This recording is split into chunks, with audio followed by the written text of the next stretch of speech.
Right, so now let's take a look at the one example. Okay, we want to find out the rate of return of a mutual fund. Right, so if fund has an initial net asset value of 20 at the start of the month, makes income distribution of 0.15 and capital gain distribution of 0.05, and end the month with a net asset value of 20.10. So the monthly rate of return, we take 20.10 minus 20 plus 1.5 plus 0.5, okay, with the distribution and the capital gain distribution.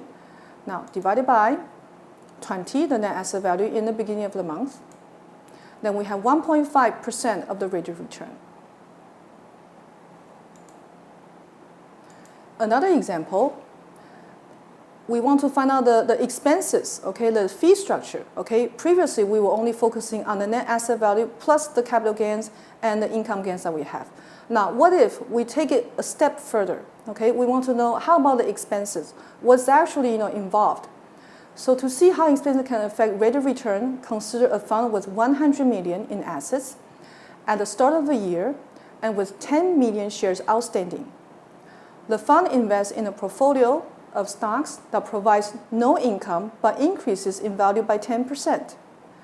The expense ratio, including 12B1 fees, is 1%. What is the rate of return for an investor in the fund?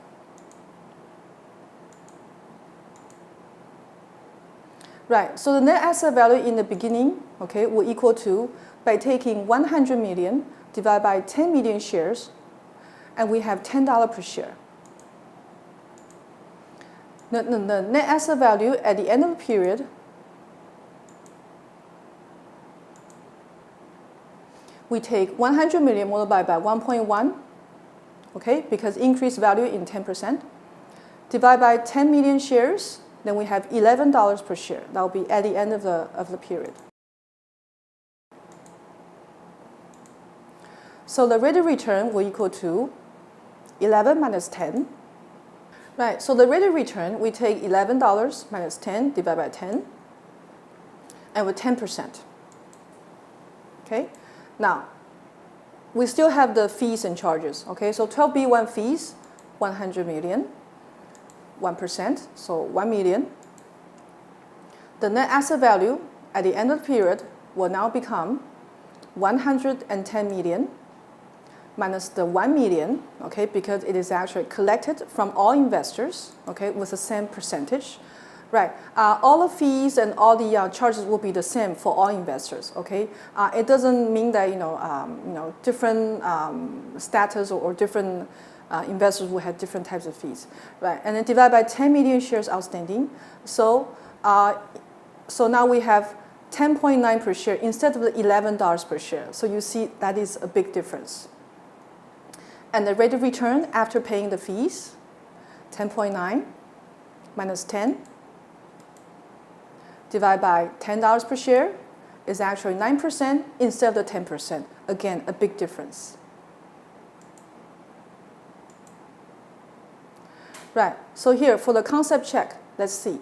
The equity fund sells Class A shares with a front-end load of 4% and Class B shares with 12B1 fees of 0.5% annually, as well as back-end load fees that start at 5% and fall by 1% for each full year the investor holds the portfolio until the 5th year.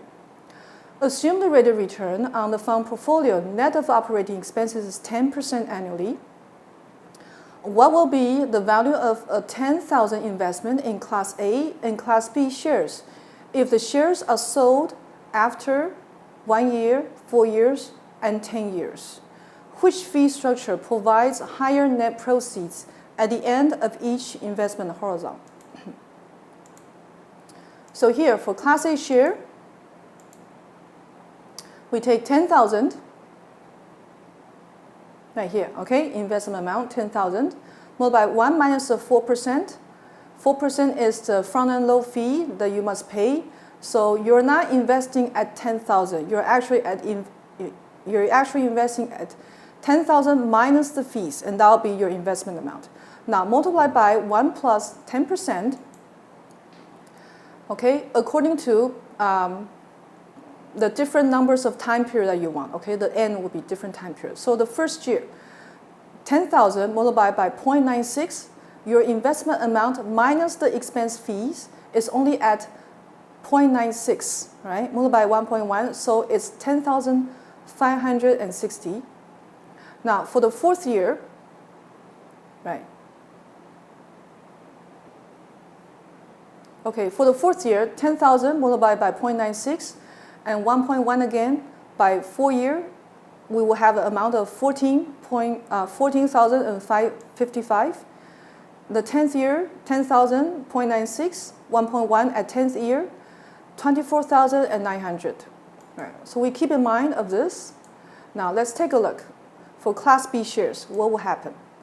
Again, 10,000, okay, and 10% annually for the expense fees with the 0.5 12B1 fees, okay, multiplied by 1 minus the 5% and the numbers of years that we have.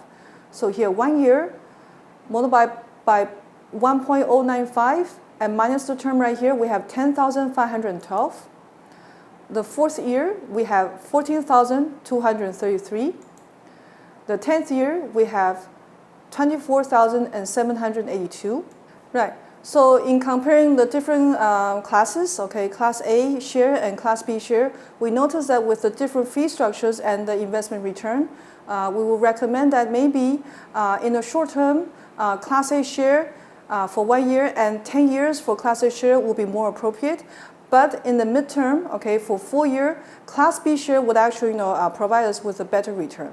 So it's not necessarily that, one share or one mutual fund would outperform the other mutual fund.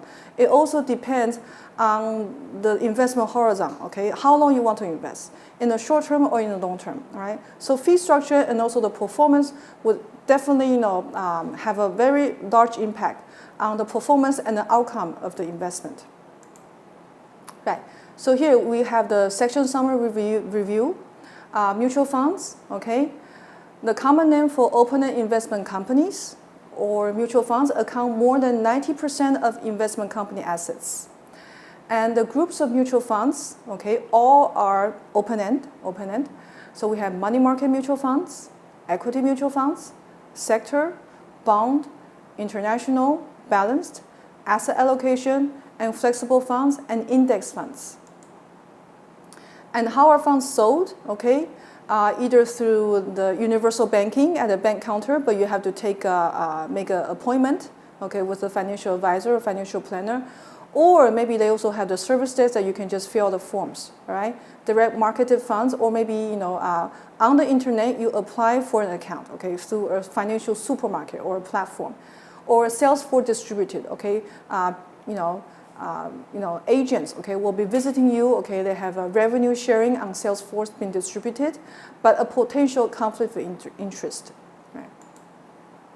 And the fee structure, okay, we have the operating expenses, front-end load, back-end load, and 12B1 charges, okay? So front-end load will be actually our subscription fee, back-end load will be our redemption fee. And mutual fund return, how do we calculate? We take the net asset value at the ending period minus the net asset value in the beginning period minus the income and capital gain distribution divided by net asset value in the initial period or beginning period. Right, so now perhaps we try to recall in the beginning that we try to ask ourselves a few questions. Okay, so first of all, how do I choose a mutual fund with so many wonderful and different types of open and mutual fund? Are you now interested in investing in mutual fund? And do you know much better what type of mutual fund or category will be more appropriate and suited for your investment policy and investment objectives? And second, who participates in mutual fund investing? Well, just about everybody. Okay. You can plan for your investment scheme, you can plan for your investment amount, and you can also plan for your investment portfolio, all right? So it's quite flexible and depending on how much time and what is your investment objectives, all right? And how do I time my mutual fund investment horizon and duration, all right? Now, in most cases, mutual fund investors might forget to to manage their investment, because they often think that there's a professional mutual fund manager handling their account. But actually, the mutual fund manager is handling the account on an overall basis. Okay? But on an individual basis for a specific account, you must be able to identify when you want to invest, when you want to stop. And sometimes the mutual fund don't necessarily earn a profit. Then you must set a minimum target before you want to close your account. Right? Otherwise, you'll be keep on investing at different time horizon, but the performance might not be as well as you expected, and then you don't know where is the cutting point. All right? So decide for yourself, review the different segments that we went through, and then maybe you can make a better decision. I'm Professor Yang. See you next time.